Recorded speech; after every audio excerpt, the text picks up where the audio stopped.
The views and opinions expressed on this program do not reflect the company, owners, management, staff, clients, or partners.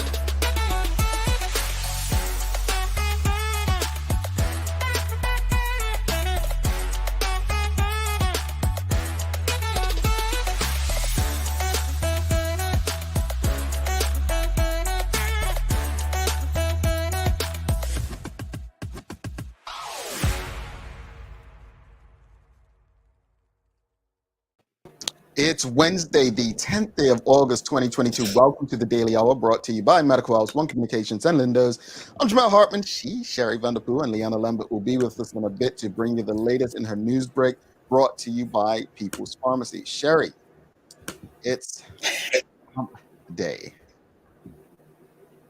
Why are you smiling like that? Because I couldn't hear you at first, but that's why I just kept smiling. It's like, whatever he's saying about me. Oh, you couldn't hear me? Oh, I was speaking. I mean, honestly, audience would tell you it was nothing bad. I said how beautiful you look and you're black today. And yeah. I can go back and listen, so it's fine. You don't need to try to clean it up right now. But good morning, Jamal. It's Wednesday. It's hump day. Well, that's exactly what I said. I said it's hump day, one of your favorite days of the week. So how are you feeling today? I'm doing well. I went for my walk this morning. I'm so proud of myself. So we're going to see, my goal is to go tomorrow. Not for the whole week, but tomorrow. You know what's interesting?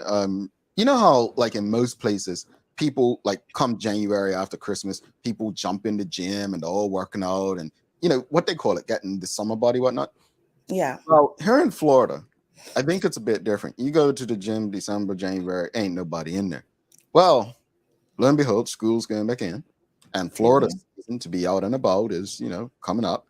Man, the gym was so full this morning, Sherry. I only got to work on one machine.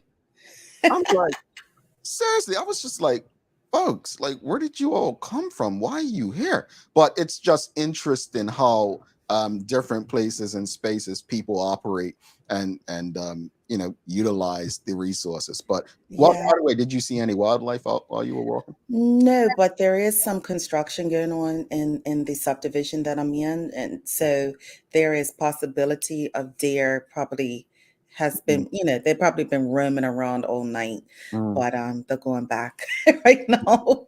But as you said, summer bodies, I'm just trying to get a bod that is not as big as this one. Well, I know somebody in the audience can relate. I just cannot be this size next summer. Okay, well, but we getting healthy over on this end, folks. Don't forget those eyes too. Greetings, everyone, and thanks for making us part of your daily routine. A good one today. We're going to be welcoming the acting superintendent of the Bermuda Police Service, Robert Cardwell, on to discuss Operation Vega. As you heard Sherry yesterday being very critical of, Sherry and I discussing Operation Vega yesterday. So Mr. Cardwell is going to be on discussing it with us. The daily play is it's music today, so some lyrics. Last week, I think Sherry got it. Don't worry. I did. I think she got that. The audience was all in it with you. So this week, another hit, which I think should be very easy. But look, we've got to move. Well, before we get into today's discussion, you see Serena Williams, she announced her retirement, like coming up. Yeah, and bow out gracefully. I could see. I'm not surprised. Yeah, I look. The thing about sport has a very short lifespan in terms of career, but hers actually went pretty long at the top, right? And I think although she might have wanted that record, Charles Barkley said it best about winning an NBA ring. You can't keep chasing something that's getting further away, and the older you get, the further some dreams get away from you. But she's had an amazing career, between her and her sister in tennis, Tiger Woods in golf. They have created this diverse audience and gotten these sports into spaces that they wouldn't have been in previously. Now, yeah, we had greats like Arthur Ashe before her, but in the era that they did it, I mean, Serena Williams was one of the most dominant athletes. I put her on the same level in my lifetime as a Lionel Messi, LeBron James, Ronaldo, in terms of what she did in her sport, for her sport as a woman. So I can't relate to her. I'm not athletic like that. I'm not a professional athlete, but as a fan, I'm grateful that I got to live in a time I didn't get to see Ali. Right? Yeah, I got to Kareem Abdul-Jabbar. Well, we know you got to see all of these people I'm about to name. No, I got to see Serena, Smarty. Oh, no, well, I mean, yeah, live right now, but I'm just saying I didn't get to see certain Pele, right? But we've been blessed to see athletes in our lifetime that, I said it about Gennaro Tucker regarding cop match. I don't think we'll see someone break his record in our lifetime. So when you see people accomplishing these things, cherish them, show that love. So props to Serena Williams. Much love to her. But there's another big story in the U.S. Former President Donald Trump. Here's my neighbor down here in Palm Beach, actually. I see. My neighbor, Donald Trump, former president of the United States, the feds raided him and raided his joint down Mar-a-Lago. And it got me thinking, the response by his supporters and many supporters to the raid, just looking at social media, I don't know if they're real accounts or bot accounts, but people saying, calling this civil war and this and that. And, I'll never forget his comment he made that he can go down and shoot someone on Fifth Avenue and his supporters will still vote for him. And so the question this morning really comes from, and in a Bermuda context, it's been rumored that David Barrett, Premier of Bermuda, is out canvassing constituents in the central areas to get them to, elect him again as the Premier this October in the PLP's delegates conference. The PLP won 30-6 in 2020. David Barrett was riding a high from the pandemic, and the PLP is handling it. There were very few people, and I can name a few. There was Larry Marshall Sr., Tamara Richardson, myself, Mark Bean, Eugene Dean. Very few people that saw through how the government was handling that and thought it was bad at the time. And only after that election did people start to see the nonsense. So it leads to the question this morning. Pretty much the PLP has been hijacked by people who are not progressive in labor. That's my personal opinion. And number two is, how do people go about choosing who they're going to vote for in elections? Like that's the question of the morning. How do you go about voting in political elections? How do you choose? How do you go about choosing who to vote for in political elections? What are your thoughts? It's difficult in my particular situation, and I'll say this because I haven't always been in Bermuda during those times of election. So I would say that in this, I think I've only voted maybe twice. I know that sounds horrible, but maybe only twice in my lifetime. And it was simply not major research, Jamal. I could say that. Your parents vote PLP is like, okay. So I didn't do as much research as I should. I wasn't well informed as I am now. And living in Bermuda at the time to me was a temporary situation. But I think moving forward, finding out what each candidate is really standing for, what they will be providing for the island, or even here in the U.S. when I'm able to get to that point, what are they bringing to the community, and what is the future look like? What is their predictions for that? And I just need, you know me, I've said it before, I need transparency. Don't tell me one thing, which I know politics adores, but let's still be on the same page in regards to some of the issues. Sam Cat Place says, I vote for the person, not party. If I don't like them, I don't vote, to be honest. I would vote for a person I don't like, though. I would. Mm, Personally, I don't have to like you to vote for you. I'm not concerned about, like, let me use Donald Trump for an example. Donald Trump's behavior and antics did not bother me. And I can't scream this, shout this, say it loud enough. That doesn't bother me. I'm more interested in what policies and legislation you're pushing for that are going to impact my life, my community, yeah. my family, my friend. That's what I care about personally. Like, I could care less whether you call me a name. I could care less whether what you think of Black people. What you think about Black people and what you do are not one and the same. I mean, Really? Joe Biden. I mean, it's been proven. I would take the person who's going to tell me how they feel rather than the person who pretends. At the end of the day, we've got to stop acting like Black people don't own businesses and don't benefit from some conservative policies. No, by no means am I saying I would vote for Donald Trump, but I think we've gotten to a place where we actually choose not to vote for the other person. It's not even like we're voting for one group of people or one person, but we're just voting against the other. And I'm like, how is that even helpful to our existence? But if Donald was on your policies and your legislations, you would vote for him. Absolutely. I'm all about legislation and policies, like what's going to benefit. And I mean, honestly, once you politically mature, that's probably where all of us should be. I remember having a conversation with former Premier Paula Cox, and basically, conscription was my main issue. And she basically said at the time, not word for word, don't quote, but basically, you can't let one issue determine how you vote. Well, yes, I can. Yes, I can. Because if the other group, right, or person is telling me their main goal, let's use slavery.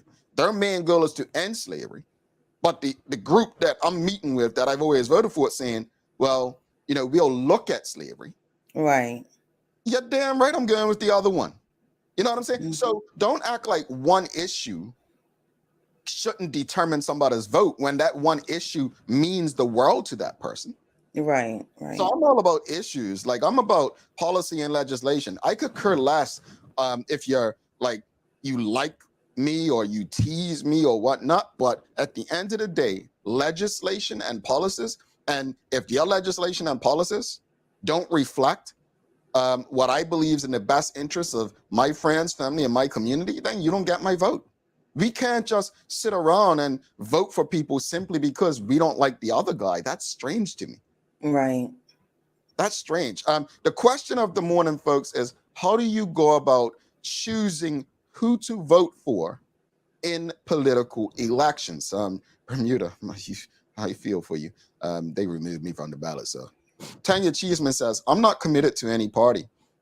I look at what they're looking to bring to the table, and if it is going to benefit me / the country, to vote for a party is difficult as they both have their overall issues. Yeah. Yeah, I think it should come, it comes down to, Weighing them out. pros and cons, right? I mean, none of them are going to be perfect, but which one closely aligns to your needs of today and tomorrow, right? Like, I think what Bermuda suffers from is popularity. Yesterday, like, you're still voting for a PLP that represented something maybe in the 60s, 70s, 80s, 90s. Again, a party that's been hijacked by people who don't reflect the founding fathers is not necessarily in your interest. They'll use that to keep you on their side. But is it really in your best interest? Rachel Dill said, in addition to legislation and policies and legislation, I need my leaders to have a moral compass. Indeed, I think, at the end of the day, finding a moral compass with any politician is a challenge. Let's just be clear. If we're being honest, I mean, you have good people that get into politics and want to change and make things different, and then something happens. something happens. I don't know what happens, But something, Jamel. but something happens. But I agree. But again, the thing about policies and legislations, what looks like a good policy and legislation to me may not be the same with white Bill across the street, right? Mhm. Because what may be in my best interest, he may see as a threat to his existence. Moral compass. How do we? What's the barometer? Because let's use the issue of abortion, right? Mhm. One side feels like it's the right thing to do to ban them morally. It's wrong to allow abortion. The other side believes morally men should not have any say on a woman's body. So even Right. that, it's like what's the barometer? And again, we spoke about this before of who you align yourself with and what you align yourself with in regards to the information that you are seeking. Mm, So, with that being said, it again, the politicians are like not right or wrong, but what do you align with? But mm. I think the difficult part, Jamal, there is if there's like 9 things that I don't, and like you say, a one important thing that really means the world to me. Like, how do you go about voting for that person when I the other side? I wouldn't. I'm sorry. I've done it like conscription Mhm. was because that one issue could involve 10 other issues, which it did. Like conscription Right, violated people's right to of movement, like freedom of expression. It violated so many things. So that one issue to me was huge. right. Big. Charles H. Jefferson II says, sorry, Jamel, someone like Trump's disrespect for women and black people will translate to their policies. I disagree. I disagree because Joe Biden's been just as disrespectful to women and black people. Joe Biden's voted for racist policies. See, the thing is, everything you can say about Trump, the only difference between Trump and Joe Biden, in my opinion, is Donald Trump's very vocal in his actions. This takes me back to something Larry Marshall Sr. used to always say. He used to always say, it bothered him that black people fell into this trap of saying, we have to vote because it's a right that our ancestors fought for. No, no, no, no. They fought for our right, should we so choose. But if there's 2 KKK members, which I basically see 2 people running as the 2 white men in 2022 running for election in the US, they are one and the same. They just express themselves differently. Don't forget, Biden had cases against him, people coming up and say he did, touched them inappropriately and so on. So I think black people need to release themselves of whatever the Democratic Party has got them on. Both parties do not have our interests at heart. One party does more to cater to your vote, yes, but don't sit here and tell me that Donald Trump's any worse because he expresses himself. Yeah, he wouldn't get my vote. But my point is, I'm not sitting here and saying I'm going to vote for the other guy just because he hurts my feelings or doesn't like. I don't think his policies always reflect that. We can have that discussion. We can have that discussion. But 2 equally racist people, come on. And I think it's been discussed enough where we shouldn't be in this space. I think it's been discussed enough. We shouldn't be in this place. Sam Cat Place says, you got to pick up the vibes, and usually their platform isn't appealing as they are so, that's what has to resonate with me. If the vibe isn't good, you're not getting my vote. I mean, vibes are serious, right? Yeah. The hard part, and I kind of can see where Charles is coming from and agree with some of that I do feel like some of their beliefs, translate into their policies and legislations. But I think that's with anything. Again, the transparency and the follow through of what you say you're going to do and how it can benefit everything is the most important. I I don't know. And vibe, Sam Cat Place, I get the vibe, but how long does the vibe last? Yeah. Well, I want to go back to Trump. I'm saying Trump. Charles. Sorry, Charles. Charles's comment. Yes, I didn't finish it. Yes, those groups can receive crumbs, but it wouldn't be intentional. The Democrats give black people crumbs. Like, Mhm. again, Larry Marshall Sr. said it for years. He would always say, the Democrats literally give black people crumbs because they know they'll never vote for the Republicans. Come on now. These folks are afraid to discuss reparations for Black Americans. I guarantee you, if reparations were ever a thing, it would come from the Republicans long before it becomes from the Democrats. That's why a lot of foundational Black Americans and ADOS folks would probably be more supportive. That's why they'd probably be more supportive. Look, I have learned my lesson after being in the PLP. We need not, as Black people, have any political attachment. But let me tie this to Bermuda for a second, because we mentioned, and I'm going to harp on Charles's comment, disrespect for women and Black people. Who's disrespecting Black people more than a misleading government of Bermuda right now? But yet Black people will vote for the PLP with their eyes closed. Want to talk about disrespect for women? Who's been more disrespectful in our lifetime, or at least recently, to women when going to a cereal joint and referring to the milk as you know what? Not only was this person not asked to resign as a minister, the person was then made the chairman of the Bermuda Tourism Authority. Bermuda, this is a wake-up call. These are the kind of people you've got running. I just read an article in Bermuda Real, that it's a rumored ticket of Dickinson and this said former minister. If that's the space we're in, Bermudians need not have one criticism of former President Donald Trump. This was in the last 3 to 4 years. And let's not forget, now the CEO of a company that has many women working for him. This is not a one-off to me. This is consistent behavior of an individual who Bermudians have won the ballot to vote for and was reelected after that behavior in 2020. So again, how do you go about choosing who to vote for in political elections? Because again, back to Charles H. Jeffers II's comment, disrespect for women and Black people will translate to their policies. Well, Charles, see how I brought that back home? You see how I brought that back home? To me, that comment still is as bad as grab them by the you know what. Just saying. It's not an encouraging an act, but if that's the level of intellect that we have on the ballot to vote for, if these are the kind of people who are given CEO positions and chair positions, overseeing women, my friends, Bermuda, stay out of the United States business when it comes to how they go about choosing their politics and politicians. Because Donald Trump's the least of your worries when you have your own in your backyard.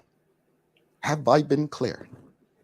It's time to bring Leanna in. Yeah. Bermuda is evolving politically. I would vote for linear evolution, Michael Daniels says. Let's bring Leanna in. Why thank you, Rick Olson? Why thank you? Because we like to look away. You know what they say? What they say? I forgot what they say. You look in the mirror. Sometimes we got to look in the mirror and don't throw glass at glass houses or something like that. You know what it is. You know what it is. Throw stones at glass houses. That's what I mean. Yeah. See, you all are silent. Why? Because some of you support these ego-hungry people who are just as disrespectful as the ones that the media has trained you to not love. Some people are silent and taking it all in, Jamal. Oh, I hope so. Good morning, Leanna. Happy Wednesday to you. Good morning, guys. I love it. Good morning. Your look so nice. What, you must have got something done to it. Okay, Jamal. Thank you. I can't even say anything, Sherry. He tried. He definitely tried. And you know what? I'm gonna take the compliment. Thank you, Mel. Thank you very much. You're good. You're good, Lee. You're good. I know. Because if the audience would have heard the conversation before we came on this morning, it looked a lot different. Okay. I'm just saying. Can you just act like I'm a changed man? I'm giving it No, to you. we just talked about fake people just a few minutes ago. Show me Don't some rise to the occasion right love. now. I'm trying to be one of these politician people. They get votes. Nah, I'm joking. But Lee, no, you don't want in on this one. No, I'm good. I'm good. Let's get to that news break, folks. We're gonna have the acting superintendent, Robert Cardwell, call in after this break. Have a conversation about Operation Vega. So don't go anywhere. Leanna, it's news break time. Over to you. Let's do this.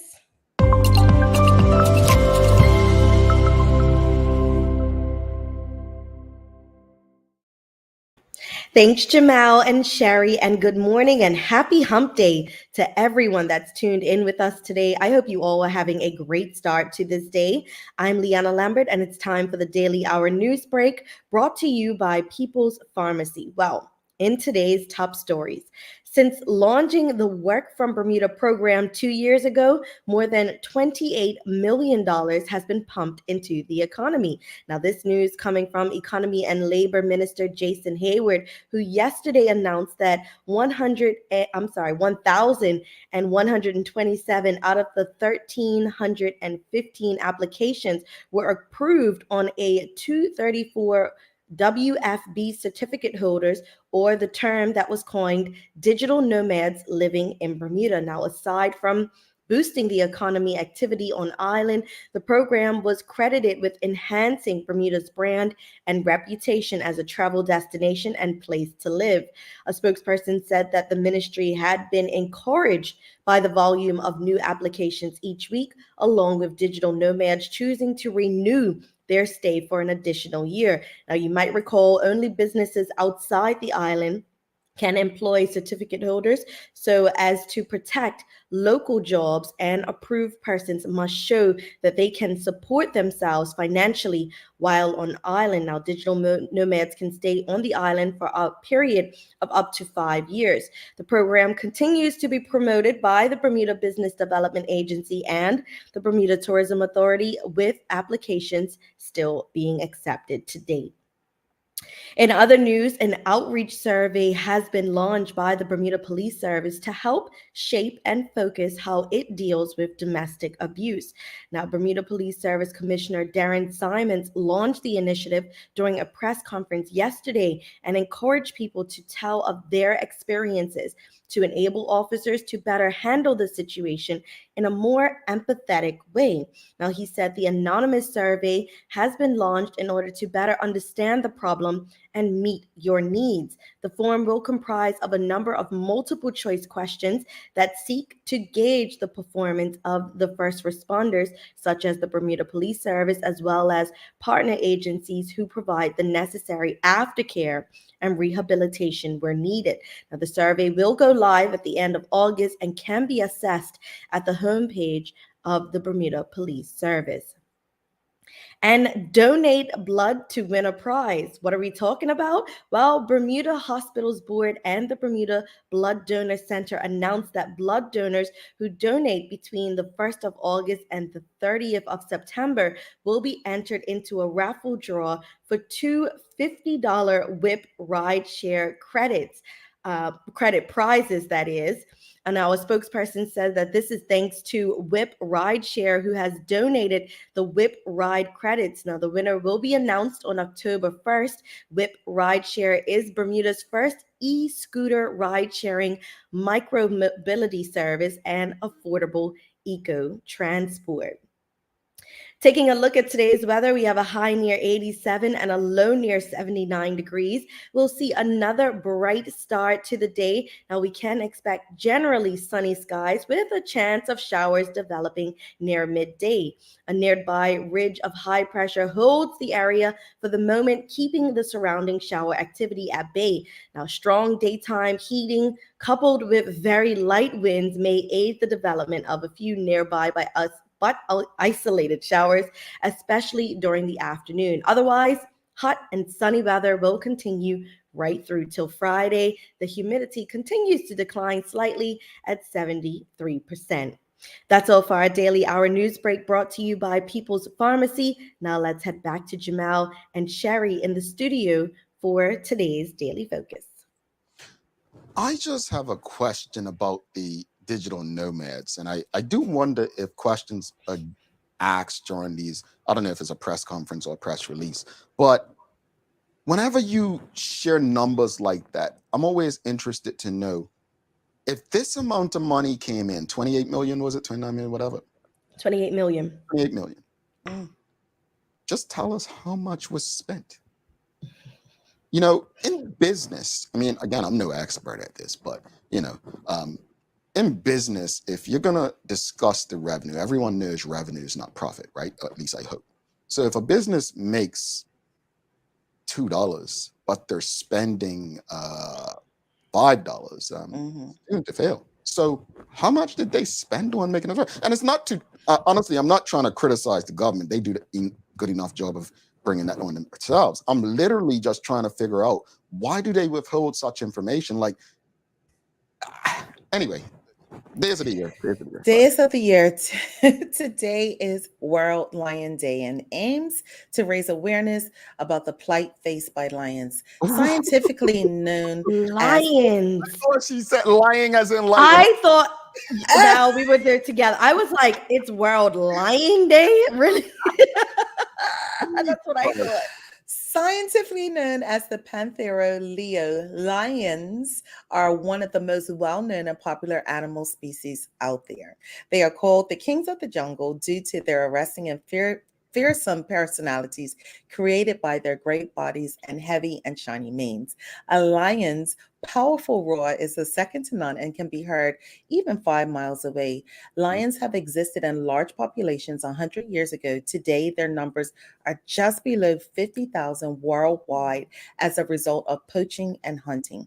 World Lion Day, therefore, brings attention to this endangered species by raising funds and amping up protective measures. World Lion. I love it's perfect. It's fitting. It's Leo season. Kings and queens of the jungle. Let's have it, my people. Save a lion. What do people poach lions for?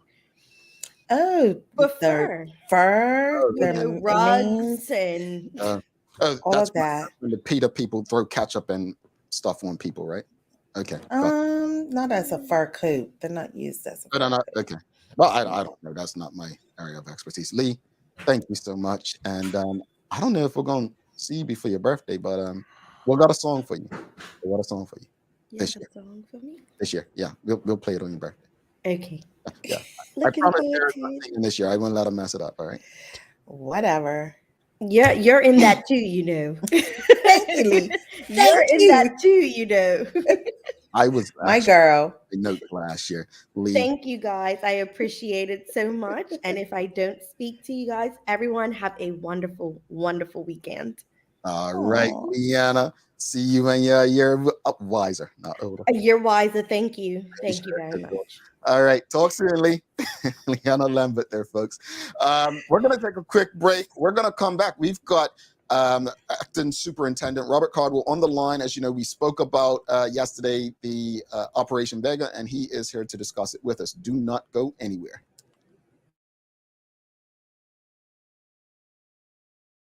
Let's face it, life can be a little wild, but shopping doesn't have to be. I choose People's, so that whether it's a prescription that needs to be filled, a toy for my little terror, or a gift for a new addition to the family, we'll see about that. Everything's available in one convenient location. Some call it People's, I call it my one-stop shop in the city. People's, we're here for you.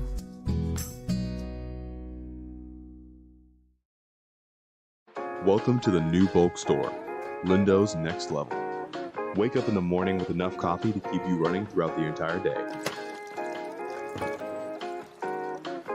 Your pet at home deserves the best. Stock up on dog food to keep your puppy happy. Need a quick, tasty lunch at home? Your chicken nuggets will be jumping right out of the freezer. What's a movie night without popcorn? You can never have too much. Lindo's Next Level. Why go anyplace else? Mom's celebrating her 70th birthday next month. Have you noticed her age is catching up with her? Yeah. Plus, she's having a hard time getting up and around like she's used to. I would sure hate to see her fall. At Medical House Limited, we can help make life situations easier. We have electric beds, motorized scooters, bath stools, walkers, you name it. Mom's been real good to us. We'll get her birthday and Christmas gifts from Medical House. Medical House has relocated next to the Dandy Town Field, number 6 Bakery Lane, Pembroke. Telephone 292-3622. All righty, welcome back to the big show. Sherry Vanderpool, I'm Jamel Hartman. It's the Daily Hour brought to you by Medical House, One Communications, Lindos, and People's Pharmacy. If you haven't already, make sure you're subscribed on our website so you don't miss a chance for updates, promotions, prizes, and more. Also, if you're on the go and you can't watch, that's okay. Download the BCG Radio app, available for both Android and Apple devices, and you can listen to us every single time we go live. Without further ado, let's bring our guest for the day. We've got on the line, Acting Superintendent Robert Cardwell. Good morning, sir. Can you hear us? Good morning. How are you doing? I'm very well. Wonderful, wonderful. We are well. So yesterday, we did discuss Operation Vega and just asking the audience, if they believed. What was the question, Sherry? I honestly forget. Do they believe that Operation Vega has been a success based off the information that was provided? Right. And so it was a bit back and forth with the audience, and only right that we have a relationship with the Bermuda Police Service that you come on and you just speak to it for us. But first off, before we go into it, for those who may not have seen you on this show previously, just explain to the audience, what is the overall goal of Operation Vega? Okay, so with Operation Vega, it's very important that we start from the beginning. So that was July of 2021. At that time, what we saw in our statistics is that collision numbers were going through the roof. We were far surpassing the statistics that we had collected in previous years.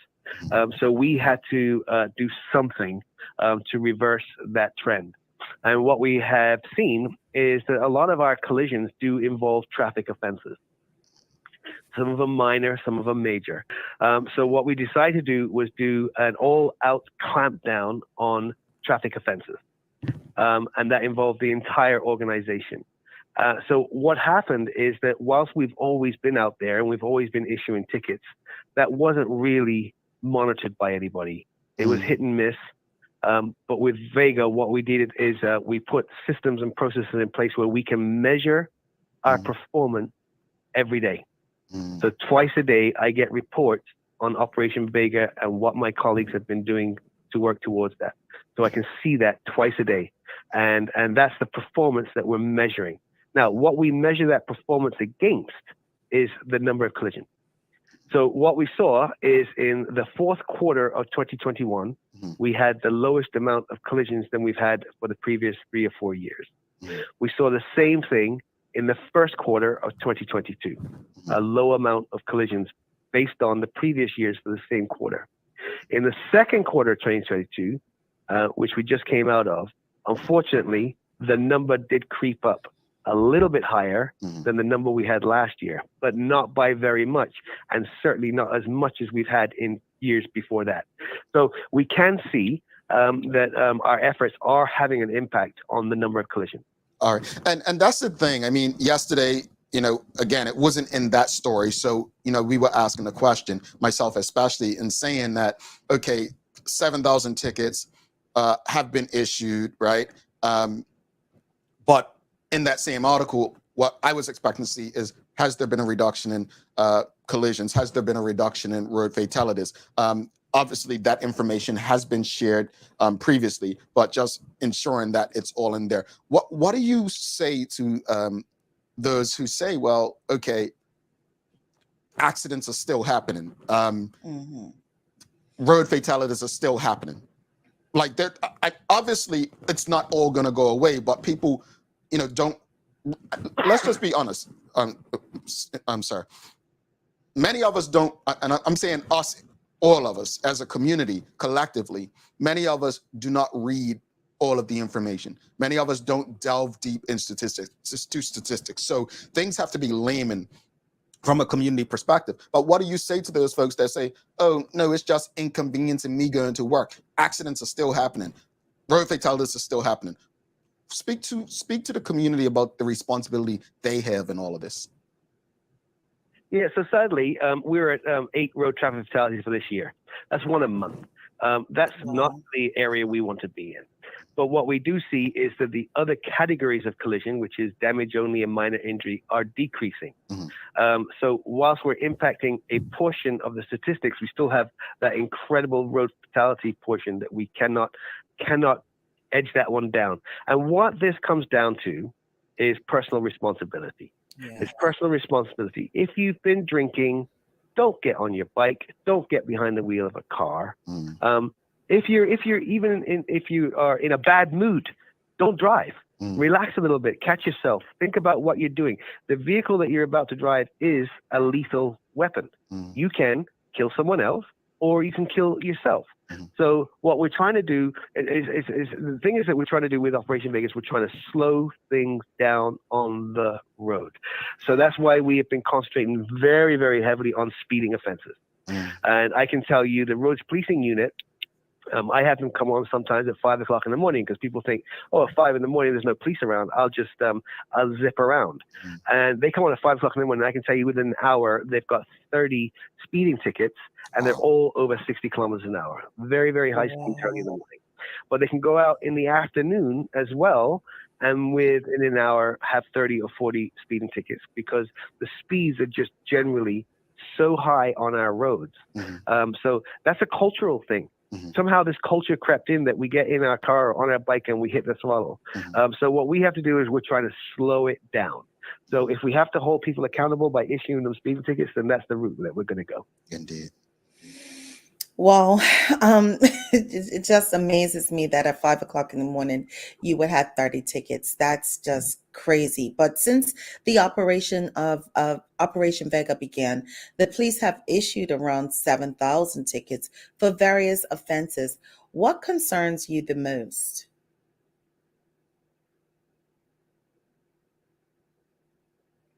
Hello? Yep. Yes. No, sorry, what concerns you the most? Yeah. She was saying that the police have issued around 7,000 tickets for various offenses. What concerns you the most about this? Okay, so let's look on the outside of the tickets. So yeah, we have issued 7,000 tickets, but we've also arrested in excess of 40 or 50 impaired drivers this year. And that's with roadside sobriety checks. What we find when we announce that we're doing roadside sobriety checks, that weekend, we actually don't get many impaired drivers. But when we're not doing roadside sobriety checks, people are taking the chance and we are catching them. So the number of impaired drivers is quite high. And that's again, it's a cultural thing. I go out, I have a few drinks, I have a few bumpers, I get in my car, I get on my bike, and I ride home. That's a culture that we have to change. Certainly in the UK, it's heavily frowned upon. You don't have a drink and drive. It's heavily frowned upon. And if you go out with anyone in the UK, they'll tell you, I'll only have a half pint all night because I'm driving. And they take it very, very seriously. For some reason, for whatever reason, it's not taken as seriously as it needs to be here. But that's a cultural thing, and culture takes a long time to change. Yeah, I think sometimes it has become a rite of passage in some ways, which is, just not good for the culture, as you said. But we have the police. What have the police learned from this exercise, and how has it impacted the way the organization approaches the job at hand? Can he not hear me? Yeah. So I mean, what we didn't want to come across as being heavy-handed. So I can tell you that we've issued over 7,000 tickets, but we've also issued over 2,500, 3,000 warnings. So that's the warnings is evidence of engagement. So we're stopping people for doing something wrong. We're having a conversation with them, and we're not giving them a ticket. We're giving them a warning and saying, please don't do this again. Off you go. So we have the two things that we measure in tandem. One is the number of warnings we give, and the other second is the number of tickets we give. So it is all about interaction, influence, and I guess persuasion. We're trying to persuade people quite heavily to just do the right thing when they're on the road. Um, I'm just sitting here taking all the information in, Jamal. Um, I think I had a bit of a query in regard to what was the purpose of Operation Vega. I know you spoke about that this is something that the Bermuda Police Service has been doing for a while, but you're just highlighting it at this point. But what message do you have for the general public as far as being responsible on Bermuda roads? We need a moral compass for ourselves. I think we lost him, Sherry. Oh, We did lose him, but we'll try to get him back on the line. okay. Bit of challenge, but folks, we'll get to the questions. We are having a lot of questions coming through, so we'll try to get to questions. Cardwell, you there? Yeah, I'm here. All right, no problem. Let's go to the audience. They have quite a few questions. Philip Trott is asking, is the level of traffic lower coming out of COVID lockdown? And if yes, does the data for Operation Vega take this into account? Okay, so certainly when we were in COVID lockdown, with the curfews and everything else that was happening, people staying at home, we saw collision numbers drop. So it is a very difficult measurement for us because we do have to consider that COVID actually did impact on those things. Since COVID, everything's sort of more or less gone back to normal. So traffic volumes have increased, speeds have increased, and that's all the sort of stuff that we're having to keep an eye on.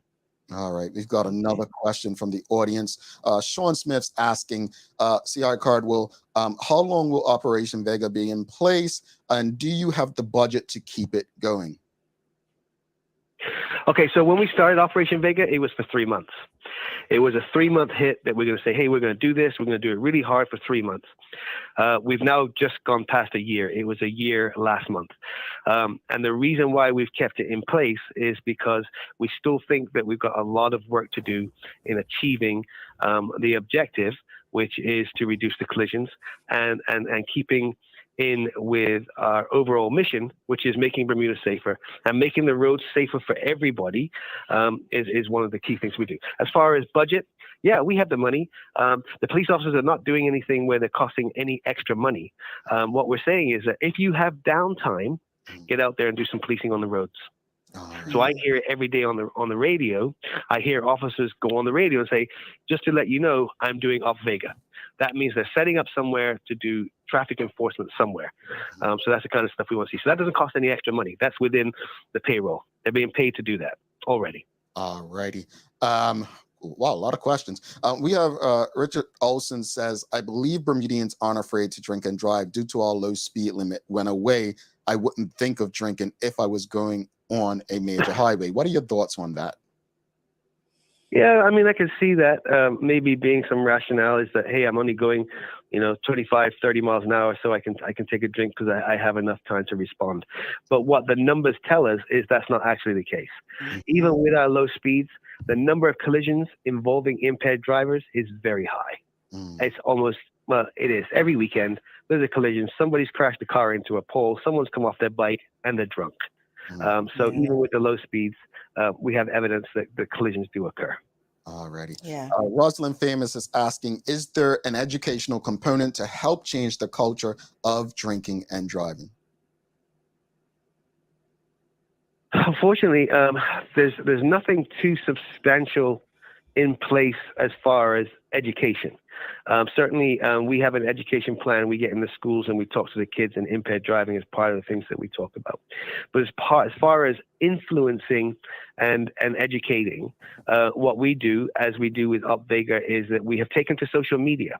So it's a no surprises approach that we have taken, where we say, hey, we're out here, we're doing this, and here are our results. So we publish that quite regularly.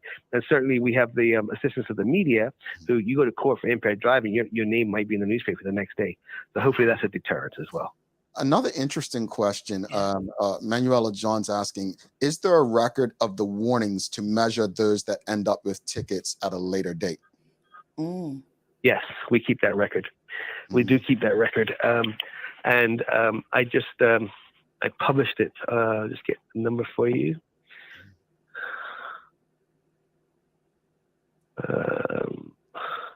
I just published it on Monday. So for the last month, as an example, we issued 640 tickets. In the same period, we issued 91 motorist advice notices, and motorist advice notices are cautions, are warnings. So we monitor both numbers. Interesting. Okay. And we have Sean D. Shields. He's asking, should local bars and/or bar employees be responsible for serving customers who they observed are inebriated? Well, that's part of the tips training. So bartenders are required to be tips trained, and part of that tips training is monitoring your clients, that if they are getting intoxicated, you cut them off. So we like to think that our bar operators are considering the amount of alcohol they're serving to patrons, so that they're not leaving their establishment intoxicated.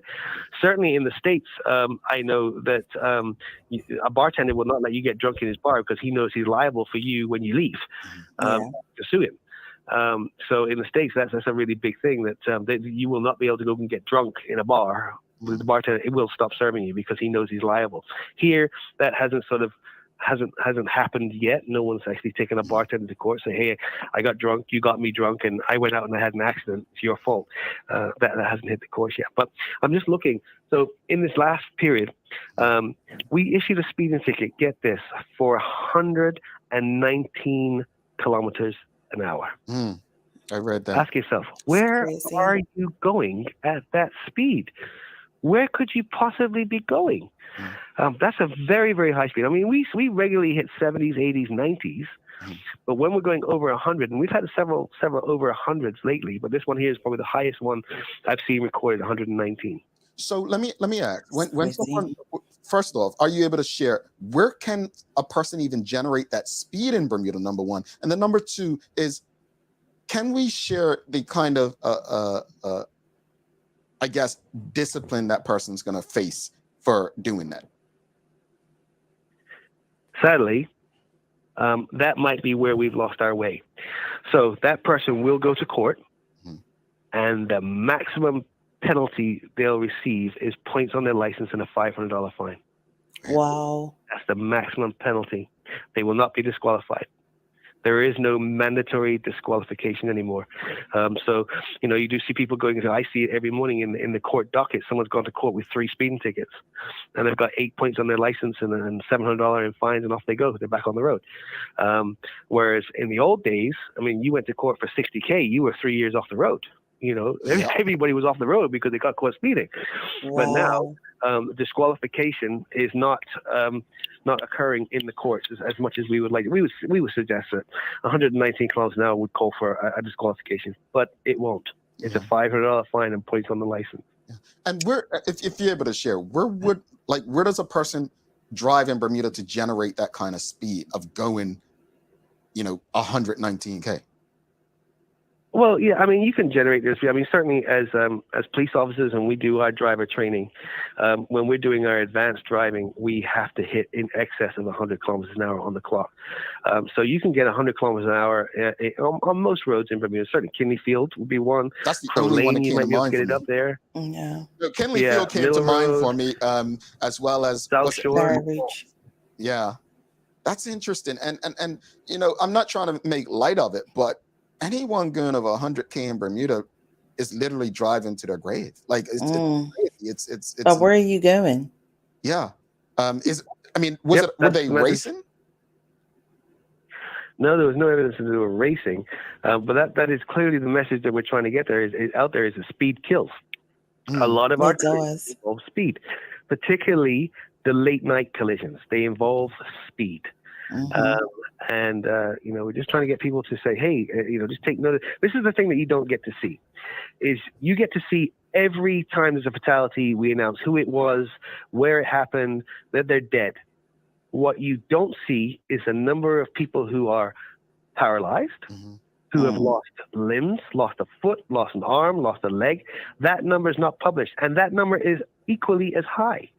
That people have suffered major personally injury as a result of collisions. Yeah, and I think before we let you go, I think I'm glad you brought that up just now, because I think because there's not road fatalities, people think all is well on the roads, and they forget people have lost limbs.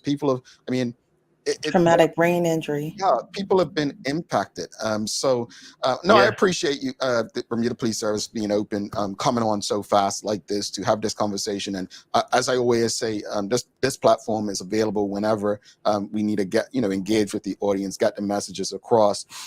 We know it's a lot of work, and there's something that just came through from the police about domestic violence that I'm going to speak about in a second. But sir, thank you for doing this. Appreciate it.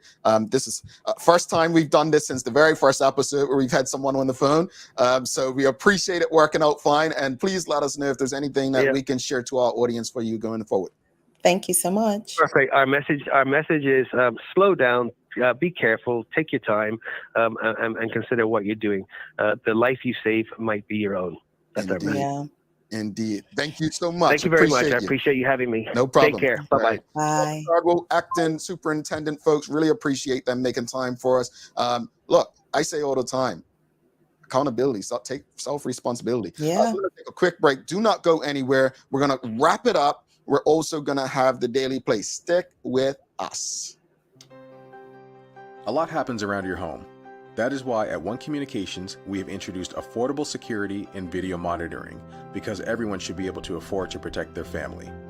Anytime, from anywhere, One Home Security keeps you connected and puts security in your hands with an easy-to-use smartphone app to control everything. Home security is important to keep you and your family safe. Motion-activated cameras around your home and security monitoring within create a complete security system providing protection both inside and outside your home.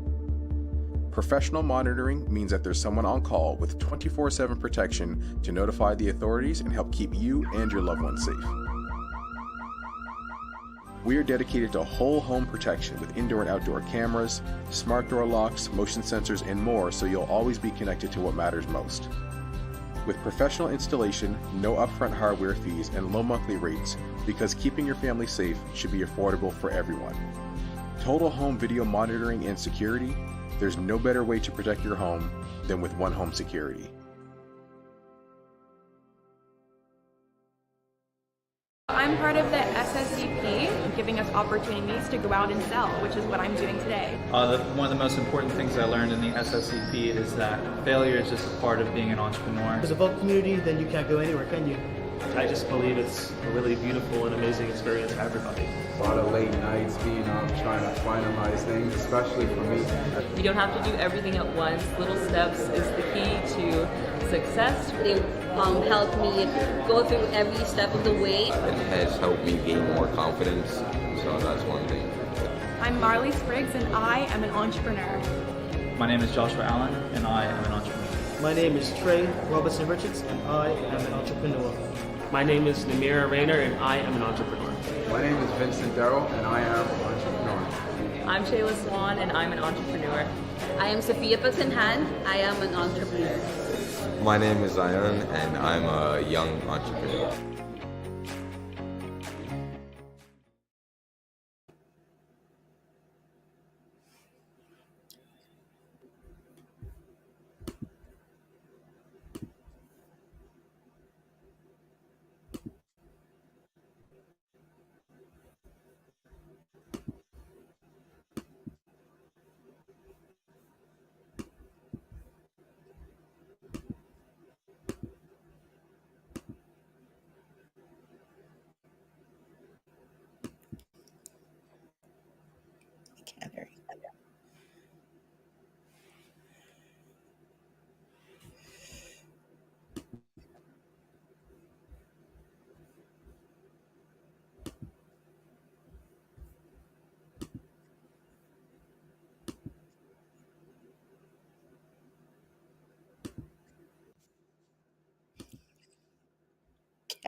Oh, you couldn't hear me all this time?